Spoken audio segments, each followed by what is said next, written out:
We are good to go. Action. Nice. Thank you for saying action this time, Cameron. Welcome to episode 2 of the London Weightlifting podcast. The second time we've recorded in 2 weeks. Very consistent so far. Very exciting. So today we've got Diana, who's going to be joining us as head coach of Pilates in a couple of weeks' time. Very exciting. So the reformer beds are arriving today. We're doing a test class tomorrow. Hopefully I can set the beds up. And then we're kicking off our strength times reformer classes and general reformer classes in August, which would be great. I'm personally looking forward to it because I've decided that it's just going to fix all of my injuries. Maybe even make me taller, amongst other things. So I'm very excited to get it going. Today we're just going to be getting to know Diana a little bit more. So we'll kick off with, what does your typical day look like? Typical day, okay. They're all different. I do have 2 kids, so I tend to try to see them before I leave for work, but I do some early morning classes as well. So typically I wake up at 4 a.m.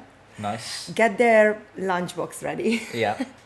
Get my coffee ready, off the door, teach some classes, off to training, do my own training. Then if I have time to see them when they come home from school, I quickly jump home and then go back and teach again, all the exciting stuff. So do all what I love, but constantly on the go.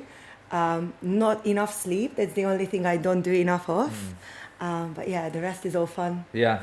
4 a.m. that's a nighttime wake up. That's impressive. I mean, I'm a how do you say it? Night owl, not a night owl. Night owl, yeah. Yeah. How old are your kids? 9 and 13. Oh, nice. Yeah, so the 13 one doesn't really want me around that much anymore. That makes it but easier. I still want to be in her life, obviously. Yeah. Are they doing any sports or anything themselves? They do, yeah. So the little one is a boy. The 9-year-old is a boy. He does football mainly. Nice. I try to get them into CrossFit, but they on and off with it. That's not their favorite sports.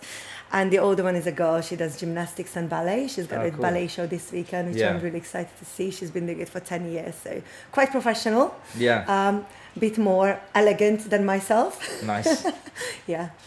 No, I think I was forced to do ballet actually for a little bit when I was younger, just because my mum needed me to be in an after-school club so she could pick me up a bit later. So it was the same time as my older sisters. Very well for it. So she made me do ballet for a while, which was, I don't think I was very good or enjoyed it or anything like that. Nino's in with us today doing the podcast and he's just left the room. Yeah, that's how excited he is about ballet. Yeah, so who knows who knows what he's doing. Well, you didn't introduce him. Yeah, he's upset that the whole episode that would be the next step though. Yeah, not about him. He wasn't patient enough. I think, me and my fiance, soon to be wife, will be kind of like thinking about having kids quite soon. And obviously the main thing is like, what athletes am I going to make them into? So selecting the sports. You can't push them to do that, though. You have to pick them. That's the thing. My husband wanted the little one to be a rugby player. So when he was like 2 or 3, we took him to this rugby tots. It wasn't his sport, so we soon realised that he's more into football and stuff. But it's okay. I won't put any pressure on them as long as they know they have to be a champion at something. Now, what that is specifically, no pressure. Okay, cool. That's fine. They could go for weightlifting. That would be pretty cool. I think if they do weightlifting, at least when they're young, it's kind of like with gymnastics, where it helps everything else. Definitely. Whereas what I did was like just the sport, so you end up with loads of imbalances and all kinds of things. So. It's nice to expose them to different things. Exactly. Yeah. Well, very cool.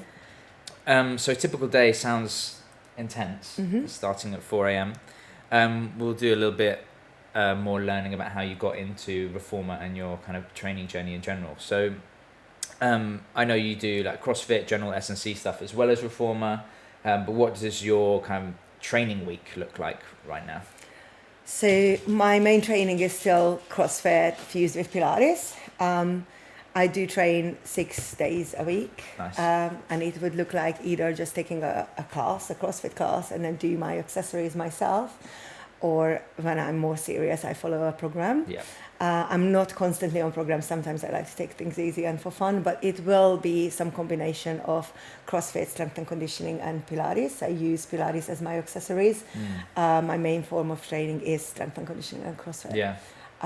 I do train, as I said, 6 days a week, so it would be, 2-3 intense days, and then the other 2-3 is like lower intensity and just focus on the strength and the skills that I need to perfect.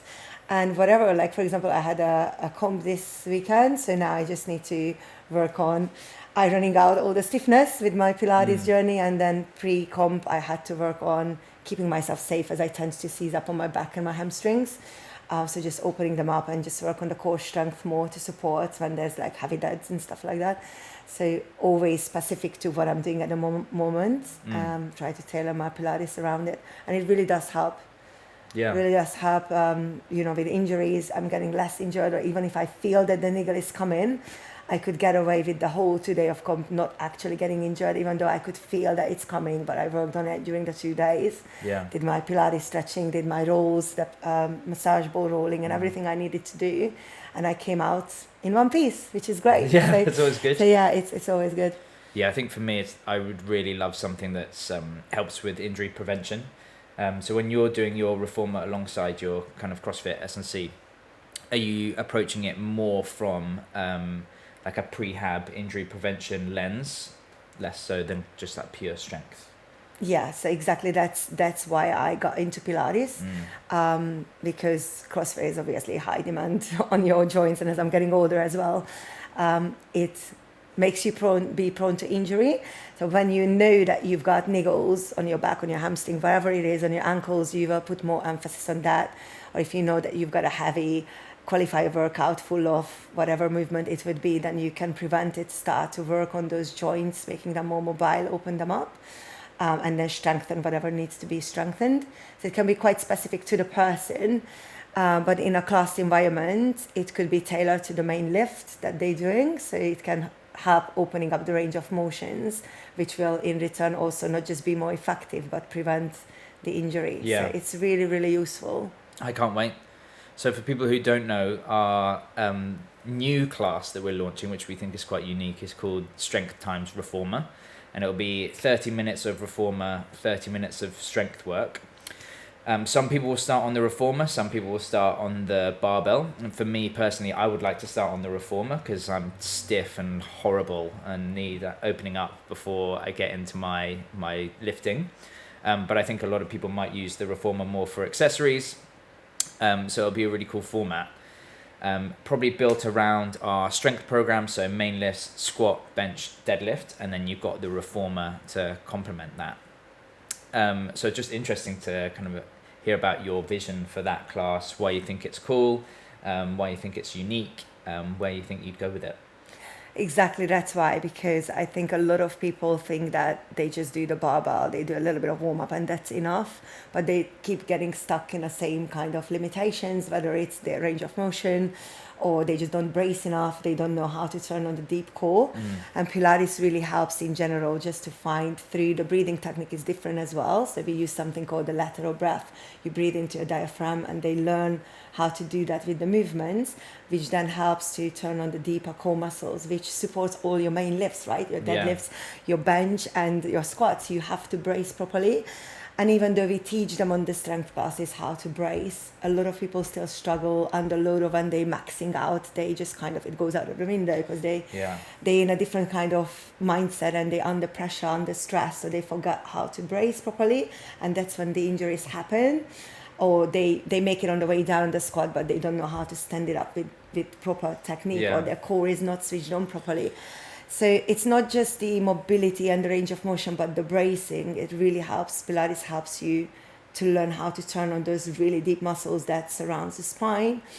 And also the range of motion. For example, with the squats, we can work on the ankle mobility. A lot of people struggle with that, so they can't hit the depth because their ankles or their hips are not open enough.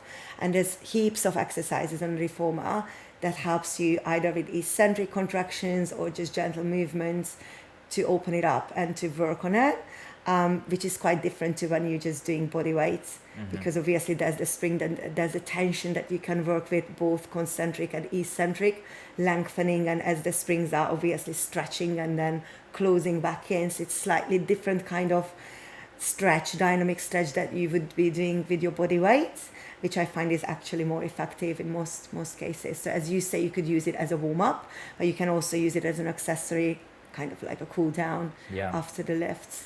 Well, I find when I've done reformer classes, the core aspect to it, it's so difficult that I'm begging for it to stop. Yeah. And I feel like I'll do like a reasonable amount of core work, but it's so hard because you're in these weird positions, and like, you can really feel how it would transfer to lifting. So I think with a lot of people, I'm sure myself included, it's quite easy to get a brace like at the top of the squat, for example, and you've got your belt on, but then very difficult to retain that brace as you do these movements.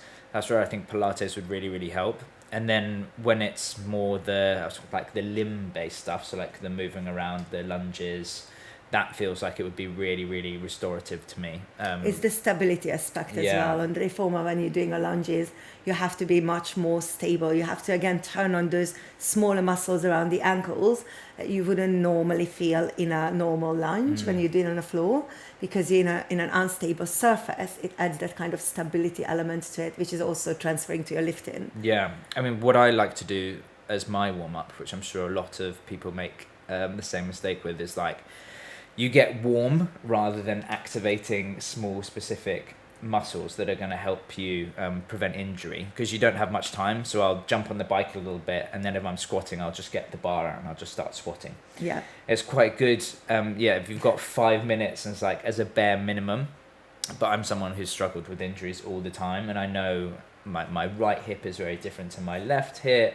If I do something like GHD sit-ups, I get loads of DOMs on one side of my abs, but not the other. So I'm obviously weirdly rotated in some way. Loads of weird things going on with my body that are negative. Not just you. Yeah. Everyone who does high intensity sports, I think, have got a lot of imbalance in their bodies. Yeah. The strong side just likes to take over, because obviously in lifting, weightlifting, you don't do much unilateral stuff. That's the other thing.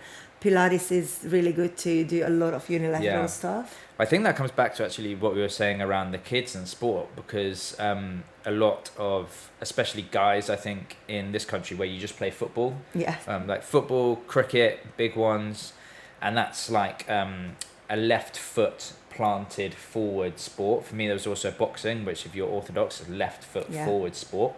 So you just learn to rotate in one direction and you get a dominant leg. So for me, if I I split jerk with my left foot forward, for example, which is strange given that I'm right-footed. I'm the same. Yeah, but if you make me do anything with my right foot in front of me, I feel like really vulnerable. Same. So for me, working more on stability, balance on one leg, because even just standing on one leg, completely static, easy on my left foot, very hard on my right foot, which obviously doesn't fill me with confidence around really loading up heavy positions, because you'll always be ever so slightly rotated and causing loads of stress. So I quite often get problems with my left side lower back. That's a classic one. I mean, everywhere I get issues, but that's one of my most common areas. So I'm hoping after maybe 1 or 2 reformer classes, I'll never get hurt again. You have to be a bit more patient than that. Just like you hoping to get taller, maybe. But it can help, but maybe a little bit more than 1 or 2 sessions. Fine. But I had quite similar stuff to you. When I do a heavy squat, I always bear everything used to on the right leg. So you could literally see the difference, how much the right side takes over the left. And that's one thing I've been working on as well, on the hip openers and making the other side stronger. And it's still there, but much less of an extent. It's not so visible anymore. So definitely proof that Pilates can help with these kind of things. I'm really interested to see what it does when I do it consistently. When I had a disc bulge, I was going a little bit, but I was going to another gym, super expensive, and I just fell off it, even though I could tell that it would be really useful. So I'd be interested to see it's how going to be often. right there. You're going to have to be on it all the time. No excuses. No excuse. Yeah. How often would you recommend people do reformer? Well, start off with 2 to 3 sessions a week, I would say. And then if they're doing this split class, obviously they would be doing the same amount as they're doing their lifts, because it's already included. But it depends on your other training volume as well, quite specifically. I think 2 to 3 a week is quite realistic for most people.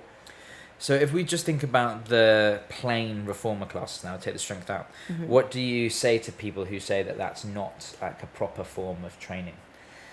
So let's just clear that there's so many different Pilates out there, right? So when you just say Pilates, I think people are really confused nowadays because there can be a clinical Pilates, classical Pilates, dynamic Pilates, more fitnessy Pilates. So Pilates is very broad at this time of age.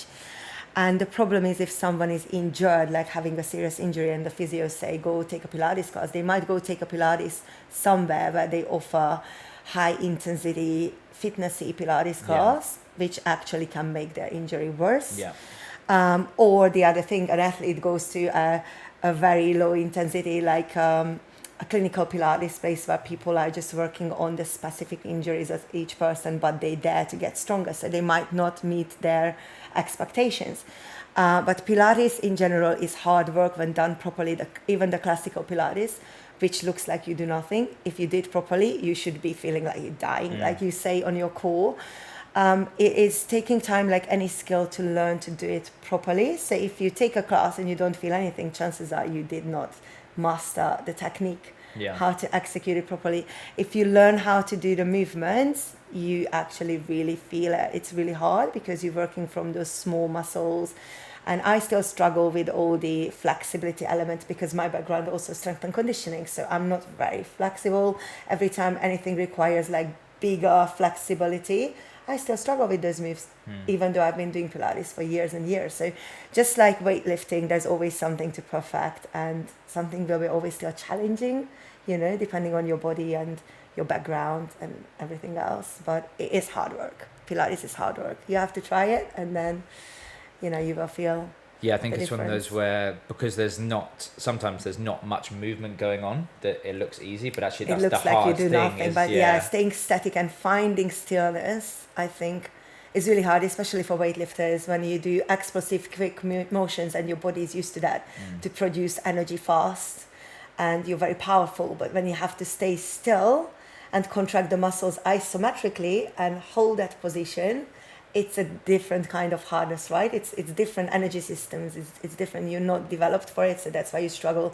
That's why you see these posts like when big guys are shaking on the reformer machine, because they just not used to that kind of muscle contraction and for holding it for that long. So yeah, it is hard work. Yeah, for sure. It is hard work.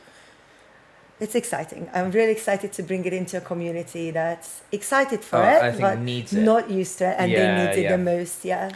Yeah, I think it'll be really interesting to see how it complements people's lifting. And I know there are many members of the gym who pick up a niggle or like a severe injury, and the first thing they're looking at now is reformer Pilates. Yeah.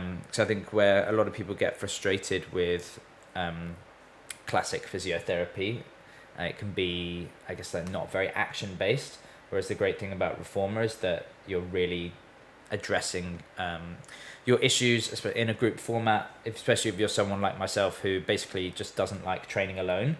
So if you prescribe me a load of rehab exercises, I just won't do them because I don't like training by myself. Yeah. Whereas group Pilates, I can get on board with. Yeah, same for me. When I had injuries, went to see the physio, I had a whole program to do. I would never do it. It's just, you know, sitting down with the band, doing your little things. It's boring, right? So not very realistic for a lot of people in their busy lives to do it. When the machine is there, the class is there, you know, the format is there, you can make it really realistically part of your lifestyle. Yeah. And it is addictive. If you start loving it, just like anything else, you will want to do it more and more. Yeah. You feel the benefits for it. So I know Emily Campbell, who's like an Olympic medalist weightlifter. She was doing quite a lot of reformer, I saw on her Instagram, and she's had some injuries recently. So I feel like if she does it, then it's definitely good enough for the likes of us. So I'll be definitely interested to see if it could get me back lifting again. Fuck all the members. That's the main thing. You bought all the bats for yourself. Yeah, exactly. There was genuinely a thought process of, well, we were thinking about including this for a long time, and I was like, I need to get back into reformer because I'm so injured. I was like, why spend my money somewhere else on going to reformer where I could bring it in-house and then it's for everyone, and then it's just there, so there's no excuses for me not to do it. So there was definitely some selfish intentions there as well. What is your favourite barbell movement? My favourite barbell movement, if it comes to strength and conditioning or weightlifting? Give me both. Okay. Deadlifts for strength and conditioning, and jerk. Okay, nice. Rare to hear Anything jerk. I think once most people it's don't up, like jerk. I will get it over my head. I hate getting it up from the floor. Okay, interesting. Yeah. Yeah. So it's like you like the deadlift, but you like getting it to your hip. Yeah, I don't like shoulder. anything in between from the hips to the shoulders. Yeah. That's my problem there. Interesting. Oh, we can work on that. Favorite food, main course. We're going to build your death row meal. Actually, why not? We'll go starter. Starter. Yeah. All right. I could eat starter all day long, just anything sweet, basically. I eat sweet stuff. So for me, it would be cheesecake already for starter and dessert. Okay. We can do that. What about a main course if you had to put something in between? Main course would be some form of pasta, although I'm gluten intolerant, so it has to be gluten-free. I really love carbonara, something really saucy. Yeah. Okay. I guess I you just could love do carbs. Carbs after carbs. You could do maybe a savoury cheesecake to start with. That I'm thinking maybe like a bacon cheesecake sweet. might be quite nice. No? Sweet. Okay. It's a strange restaurant that we're in, but I'll accept it. What is your least favourite movement? That must be the clean. Yeah, it makes sense. From what I you said. pull early and keep working on it and still pull early when it gets heavy. So it's a frustrating one for me. Mm-hmm. Yeah. Okay. Slightly different question, but if we were to download your consciousness and upload it onto a machine, do you think that machine is conscious or do you think it's a simulation? It's a simulation. Okay, interesting. I mean, we won't delve too much into the rationale behind it, but I'll accept your answer. Last week we were talking about whether if you were to take the limbs of a cat, whether you'd be a cat or not. So that's made me think I'd like some type of philosophical conundrum every week. So that's that one ticked off. Favorite animal? Favorite animal? Dogs. Yeah, I'm the same. Yeah. You and Nino have already made friends. Yeah. That's good. I do have a dog as well. Oh, what type of dog do you have? It's a Staffy. 3/4 Staffy and 1/4 French. Okay. So the mum was half. Yeah. So he does look like a Staffy, but he's bulkier and smaller. Bless him. I do but like his a Staffy. face is like a Staffy. Yeah. Staffy was quite high up on my list when I was kind of shopping around for dog breeds. Yeah. I think as a weightlifting gym owner, a Staffy's quite a good one because they're kind of jacked. So my reason was because they called the nanny dog. Oh, and yeah, they're very I've friendly. got 2 dogs. Yeah. 2 dogs. Not 2 dogs, 1 dog and 2 kids. So yeah, he's really, really good with the kids. But also, yeah, they look quite muscular, to be honest. I'm jealous of him. He doesn't lift any weights and he's like, you can see his muscles. Maybe he's on TRT. Maybe. You never know. Well, I'm worried when I do have kids that I just won't love them as much as I love Nino. Is that something that comes up or is it quite... That's not possible. That's not saying, okay. Maybe I'm thinking of it from the wrong way round. You will just change completely once you have your kids. Yeah. Don't say this to your wife or fiance. Well, one of the She's gonna reasons, get yeah, no, she knows. One of the reasons I put off getting a dog for so long was because I knew I would be so obsessed with him that it would get in the way of everything else I did. Like I was like, I won't take my training so seriously because I'll just be obsessed with the dog. I even find if Nino's around me while I'm training, I feel like a mum. I definitely feel like my testosterone plummets. I'm less aggressive. Right. Can't wait to see once you have kids. Yeah, so I try not to stroke him too much when I'm during my training session because otherwise you just become too passive. What were the biggest changes you found going like when you had kids? Yeah, it's really stressful. I just find like leaving them home alone with a nanny was really, really hard. And just your mind is constantly on it. Even now that they're older, every time I know school is finished, I'm stressed. I'm watching my phone. Is she texting me back? Yeah. I'm tracking her. It's just your mind is constantly on them. You never fully just yourself anymore.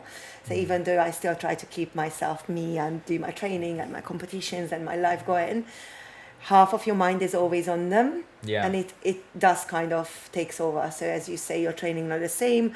You still put in the effort, but it isn't the same because if there's anything going on with them, they're sick. You obviously not 100% focused on yourself, which is tough, but I would never change it for the world. Like having kids, I never wanted kids, but now that I have them, I would never change it. It's just, something that you only experience once you have them, your whole heart and your world just changes for them.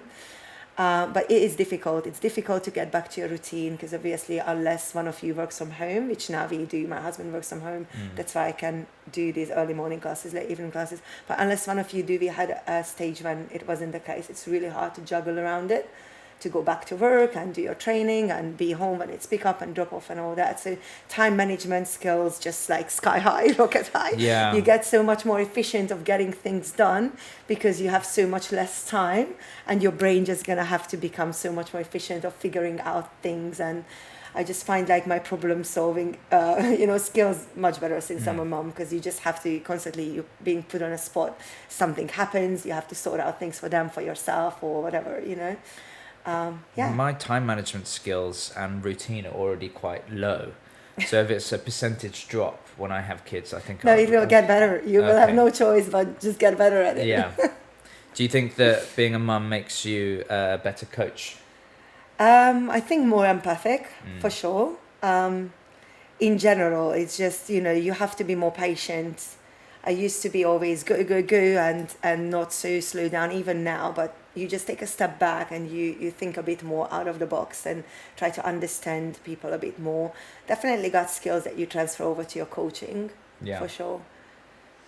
I think being a dog father has improved my coaching skills, because you just realize that everything is solved with like positive reinforcement with the dog. Like there's no point, I know people do, but if you want to change a dog's behavior, it's about how do I positively reinforce the things that I want to see, rather than being like, fuck you, don't bark at the postman. Which I think is obviously true of humans as well. Yeah. So yeah, just really focusing on positively reinforcing good habits just as much as being like, oh, I don't like what you did there. Yeah, definitely. Same with kids, to be honest. Yeah. You're practicing for the kids then, because you're losing your patience a lot with them, isn't it? And you just have to learn to calm down. Yeah, he's pretty easy though. Yeah.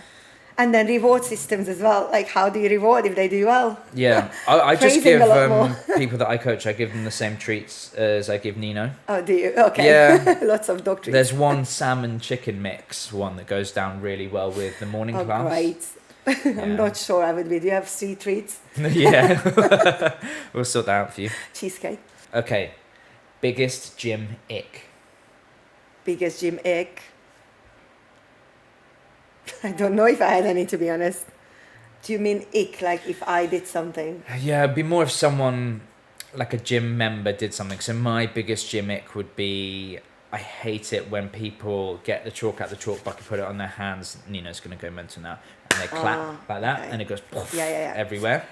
I just feel like it's an unnecessary added piece of cleaning for everyone to do. Just coat your hands and move on. No, for me it's definitely when people walk into your space. I actually did get injured once snatching, having it overhead, trying to release it, to drop it from overhead, and someone just walked in, so I held onto the bar, and on the eccentric I pulled my hamstring, I tore it.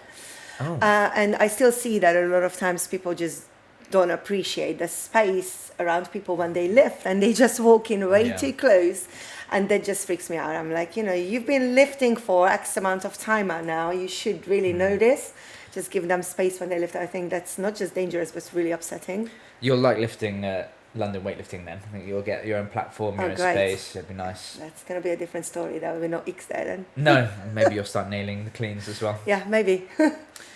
If I can get you taller, you get me a clean. Even just, I think, going 1 inch taller, going from 5'7" to 5'8" would be... I mean, Pilates is lengthens and strengthens, isn't it? Well, 5'8" was what I said on my dating profile when I was single back in the day, because I had a pair of boots that would give me that extra inch.